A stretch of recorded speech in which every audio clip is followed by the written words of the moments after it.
তিথি মেনে চলছে গণেশ পুজো। গণপতি আরাধনায় মেতে উঠেছেন গোটা দেশের মানুষ।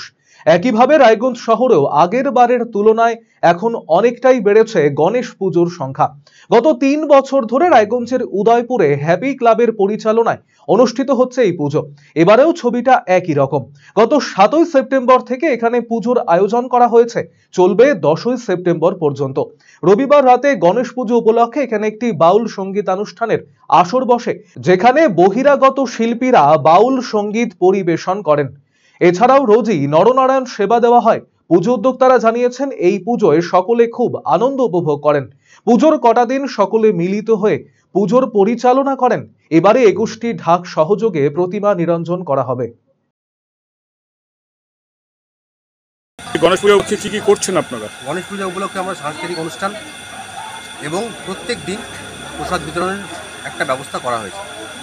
আজকে কি করছেন? আজকে আমাদের এখানে বাইরে থেকে বহিরাগত কিছু শিল্পী এসেছে, তারা বাউল গান করছে। কিরকম আনন্দ করেন এখানটায়? প্রচুর পরিমাণে আনন্দ।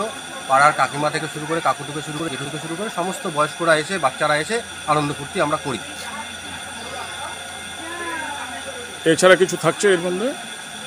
এছাড়া এক্সট্রা বলতে আমাদের দশমীটা, স্পেশালি দশমীটা খুব ভালোভাবে করি আমরা। 21খানা ঢাক দিয়ে এবছর আমরা করবো ভাবছি দশমীটা। এটা একটা স্পেশাল আকর্ষণ। বিসর্জন স্টপ। জবর সেল ঘোষলা এবার এলো সেল, দারুণ সেল, বিগেস্ট সেল।